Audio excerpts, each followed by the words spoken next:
Story 1. I would not call it petty, but I am playing with their animals. They need some fun while they are alive, and so do I, even if I am dead. Story 2. I turn their large appliances, such as dishwasher, washing machine, and dryer, off mid-cycle. I emit a high-pitched chirp at random intervals so they think their smoke alarm battery needs to be replaced. Once they have replaced it, I change the location where the chirp is coming from. I go into all of their customer profiles and select telephone call as the preferred contact method. Story 3. Drop dandelion, morning glory, and pumpkin seeds in overkept lawns, especially in strict homeowners association neighborhoods. No harm, but very annoying for those obsessed with pretending to be 18th century English lords in a simple suburb. Story 4. Unplug their phone charger every morning. I do not want them to oversleep because of a dead battery, but they will have to move the nightstand to plug it back in before bedtime. Story 5. You flick the light switch to turn on the light. I make it so the light does not work. You get annoyed and flick the switch several times.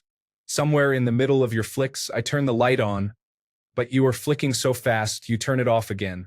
So you stop fast flicking and just flick it regularly. I keep the light off. You get frustrated, leave the light in the on position, and in the middle of the night I let the light turn on. Story 6. Gradually cut their coffee with decaffeinated coffee until it is 100% decaffeinated. Then, after a week of that, replace the whole thing with Cuban coffee. Story 7. Whenever someone puts their can of soda or beer down on a table, I spin it around when they are not looking so that the opening to drink from is on the opposite side. Story 8. I would haunt people by making their phone chargers disappear for hours, then reappear exactly where they looked. Story 9. Open every door or window you close, but do not lock 1 minute after it is closed. Fridge, cupboard, dishwasher, car, house. So many doors will always be slightly ajar unless you keep everything locked all the time. Story 10. 15 minutes after they plug their phone in, I wiggle the adapter just enough so it stops charging but still looks plugged in. Story 11. I drain your car battery. I steal one sock from each pair. I misplace your keys. I spread your Legos around your bed. I switch your milk for Aaron and your sugar for salt. Story 12. There was a ghost in a book I read who kept replacing a man's hat and clothing with larger versions every night. I thought that was an amazing prank. Story 13. Drop dandelion, morning glory, and pumpkin seeds in overkept lawns, especially in strict homeowners association neighborhoods. No harm, but very annoying for those obsessed with playing 18th century English lord in a simple suburb. Then sit back to enjoy the happy butterflies, bees, and children excited about flowers. Story 14. It cannot just be petty and annoying. It also has to be confusing. I aim for it to be barely noticeable enough to make them question why it keeps happening, but not immediately assume it is haunting. Start predictable patterns that almost make sense, but not quite, and repeat them over and over until they think it is completely predictable and drive themselves mad trying to understand what is going on. For example, why is it that every time someone rings the doorbell, my toaster turns on? They will check the circuit breaker, plug something else into the toaster's outlet, and move the toaster to a different outlet. Change the results as needed, but make it clear that they cannot pin down what is happening, no matter what they try. Maybe the toaster starts causing the doorbell to ring instead after that. Eventually, they will call an electrician. The moment the electrician arrives, do not cause it to happen. They will show their friends, saying, "Look at this. It's crazy." And naturally, it will not happen. The very next day, it will happen again. Story 15. I would be the ghost that hooks your shirt on the door handle. Every second or third night leaves one spot on your body uncovered by the blanket that keeps you awake, and fiddles with your car seat so something feels wrong and you have to fix it. Story 16. Hide all of the remote controls. Take a page from every cat and knock down cups. Every week, move a random piece of furniture 2 inches forward and 1 inch to the left. Set their preferred musical application to only play music they dislike. At random times while they are sleeping, I will scare them awake. Story 17.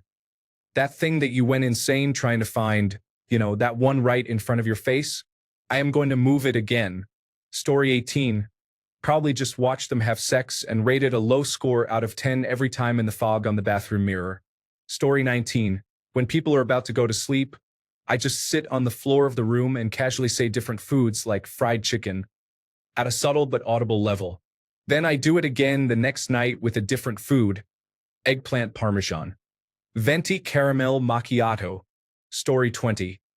Add a 1 mm piece of wood to the legs of all their tables, chairs, sofas, and other furniture every night so they slowly believe they are shrinking. Story 21. I'm going to haunt their car instead of their house. I will move their driver's seat in tiny amounts randomly each time they park. I will make the check engine light come on, but only until they get to their mechanic. I will crack open their window just a small amount right before it rains.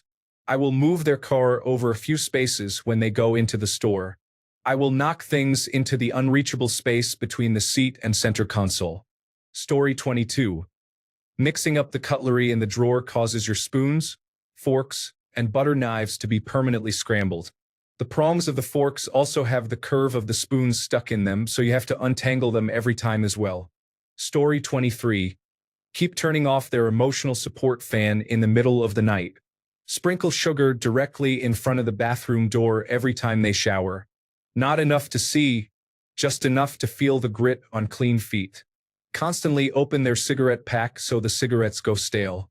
Change the sound of their alarm to the screech of a red-tailed hawk. Snip the strings in the eyelets on one side of the shoe. Remove and replace the sticks on the blinds every 3 days. Have Manos, the hands of fate, playing every time they turn on the television. Story 24. You know how you are already overstimulated, and then you catch your clothing on a piece of furniture? That is what I am doing to you. Story 25. I very lightly tickle them on their head, so they think there is a stray hair that they just cannot brush off. Story 26. Cause condensation to create a drip that reappears every night. Drips occur 3 times an hour and can be ignored if one door is closed. Story 27. When the couch ate your phone and remote, and you are straining to reach them, as soon as you get a finger on the item, oops, it slips farther away. Try again. Story 28. My partner's deceased father does this. One of the most mildly infuriating things he would do was knock a baby photo off the wall. Just one specific one, though. He would also turn the television up to a very high volume right as we were going to sleep. You couldn't hear the television clearly. The words would just be mumbled until you turned the volume back down. We still have this television 10 years later in a new house. It does not do it anymore. Story 29. Leave just a sip or bite in a food container, such as a bottle of tea or an ice cream tub, and put it back in the refrigerator or freezer. Story 30. Always put the radio on amplitude modulation. Make all the rubber bands break when they are used. Make the pillows always too warm. Story 31. Tie their shoelaces together. Turn on the light once they are cozy in bed. Basically, everything my little brother did to me when we were kids. Story 32. Every time they are reading a book, I make noise around the house so they go check it out. When they are gone, I flip a few pages back in their book. Story 33. Turn the computer back on when they thought they had turned it off. Leave the fridge door slightly open so the warning beep continues. Move something within reach to slightly out of reach. Story 34. Hide one piece from the puzzle they are doing, then make it suddenly appear after they give up and discard it. Story 35. Wake them 12 minutes before their alarm. Loosen the salt shaker so it always gives too much salt, but not enough to justify throwing the meal out, just an unpleasant excess of saltiness. Place small pieces of fruit around to attract fruit flies near where they relax. Story 36. 1. Chirping fire alarms, but only after dark. Changing the television volume by 5 in any direction every 3 minutes. Teasing household pets into having zoom eyes every hour on the hour. Microwave and oven clocks always 15 minutes behind. Moving every dish in the cupboards an inch over. Making the temperature ice cold during the day, then boiling hot at night. Keys are never in the same place twice, though always visible. Story 37. Breathe like an elderly person who needs to clear their throat, but has not coughed yet. After 5 minutes, I would move out and the ghost could keep the house. Story 38. Make sure anything someone drops will hit the floor and then roll as far under a piece of furniture as possible. Story 39. Sand. Sand in everything. Your underwear drawer? Sand. Mom's spaghetti? Sand. Your toothpaste? Sand. Under your nuts? Sand. Story 40. Turn off their Wi-Fi randomly. Communicate using refrigerator magnets. Draw a scary face on the bathroom mirror when it steams up. Story 41. Keep hiding the toilet paper. Nothing is worse than halfway through an evacuation and realizing there is no toilet paper. Story 42. Unplug their hairdryer whenever they start moving it to the other side of their head to dry their hair in the morning. Story 43. Every morning after they make their coffee, they grab the wet coffee grounds and spill them all over the counter. Story 44. Water faucets should be turned on just enough to drip throughout the night. If properly closed again, restore the drip. Story 45. I make light knocking noises at the door and quietly unlock the door, so the homeowner always has to double-check to make sure they locked it. Story 46. Stand behind and stare at them when they are looking at themselves in a mirror, so they get the odd feeling that someone is looking at them and try to dismiss it but cannot. Story 47. I'll make the thing you are looking for disappear. Then, when someone else comes to look, I will put it in an easy-to-see spot. Story 48. Silently unhook the flush valve from the flush handle in the toilet while the person is sitting on it and attending to their needs. Story 49. If I can interact with physical objects, tickle the backs of their arms with a single long hair. Make random light bulbs flicker, not all the lights, just individual bulbs. Switch their Wi-Fi to only use 2.4 gigahertz, so every time they use the microwave, their internet goes spotty. Leave random tiny screws on the floor once in a while. If I cannot interact with physical objects but can be seen or heard, quietly hum a random children's song without completing the tune. Repeat as often as needed. Wave a semi-transparent hand between the person and the mirror. Story 50. Leave tiny objects such as toothpicks, pennies, breadcrumbs, or shreds of paper all over the house, apartment, car, and workplace. Whenever they remove these items, replace them repeatedly. Story 51. I would slowly turn their cold water tap up while they are in the shower just until it is slightly uncomfortable for them. Then I would sit back while they call a plumber twice a month. Story 52.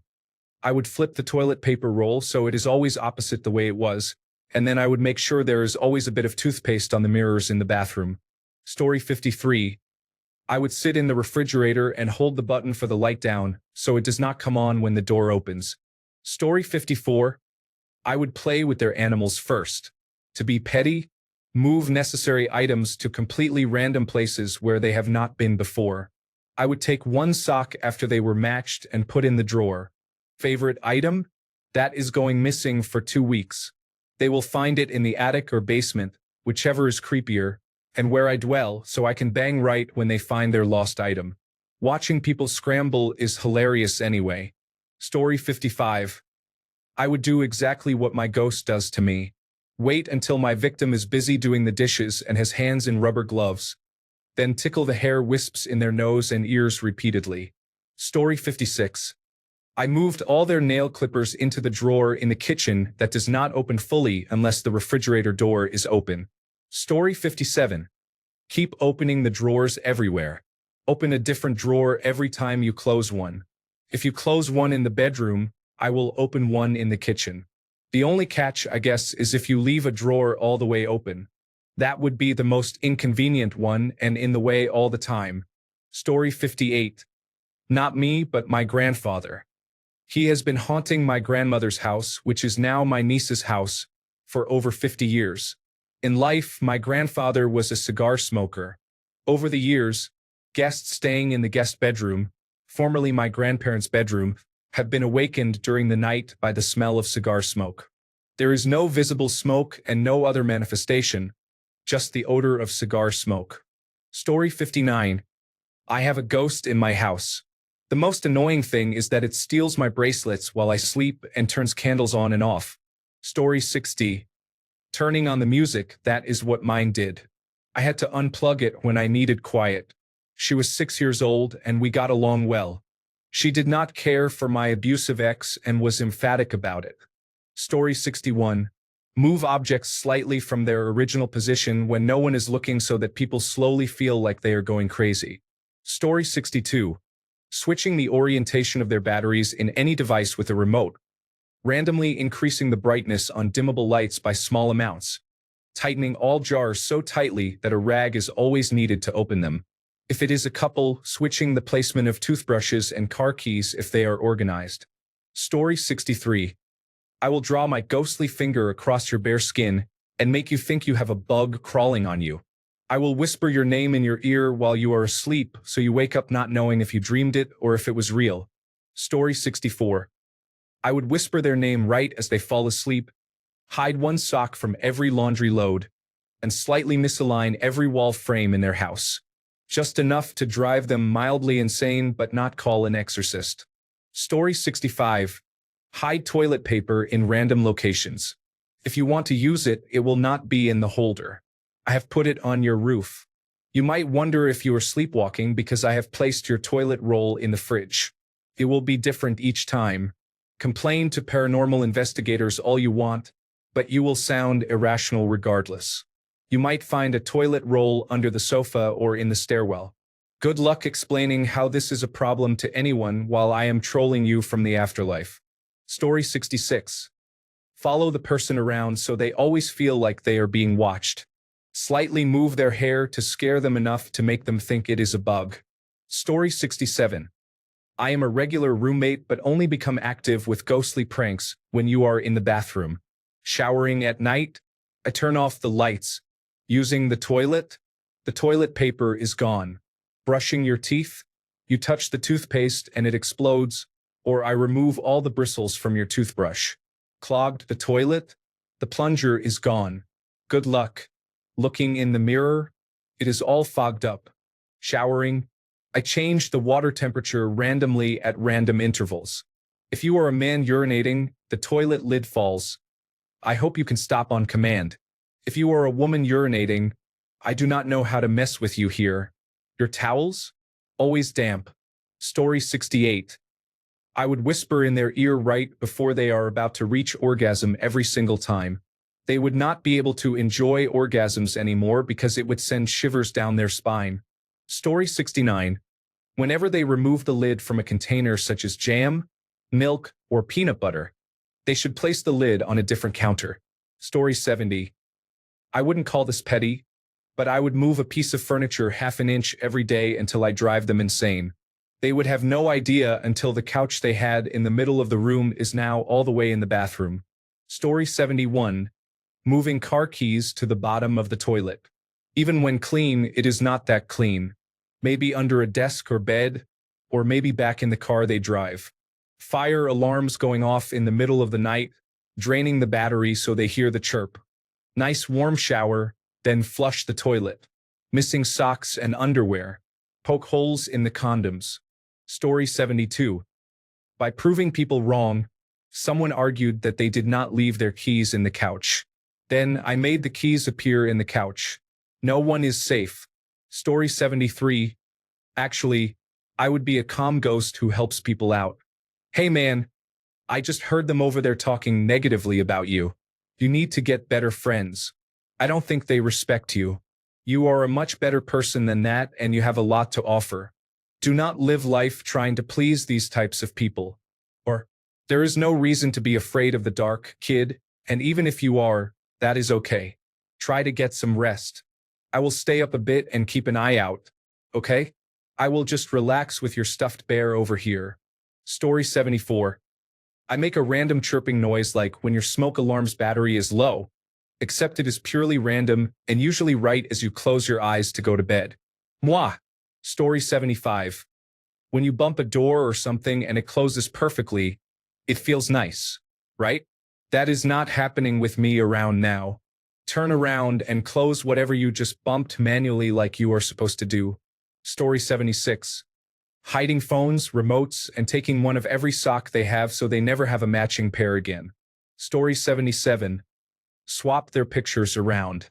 Leave their furniture slightly crooked, not enough to see with the naked eye, but enough so you still think something is off. Story 78.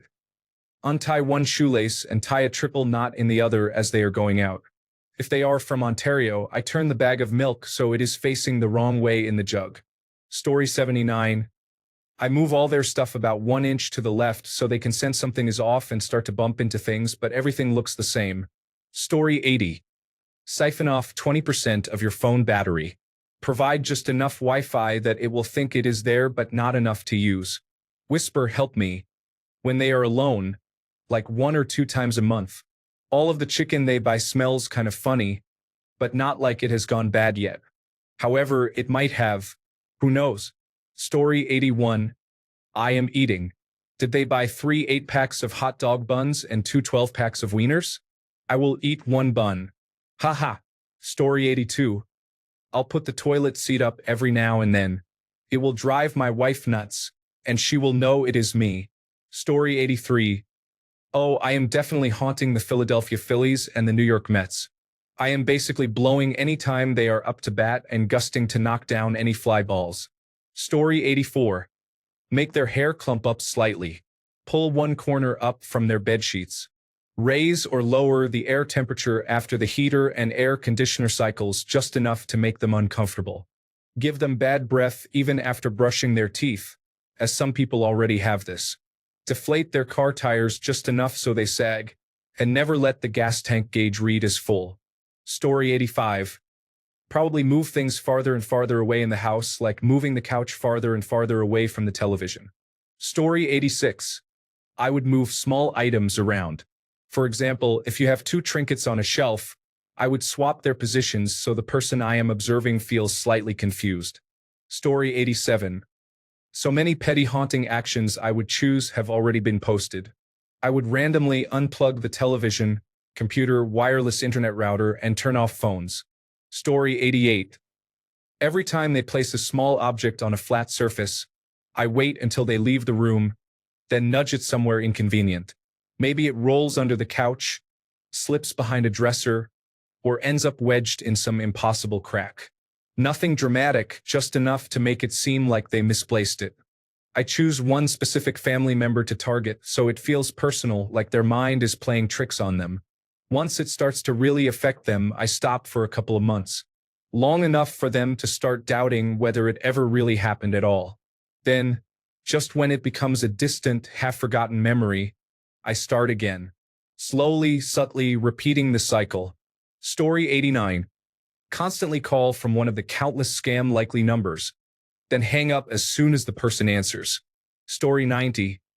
I hum the Jeopardy theme whenever they take more than a minute to decide what to eat or drink. Thanks a bunch for sticking around till the end of the video. Remember to subscribe, and until next time, stay awesome and goodbye.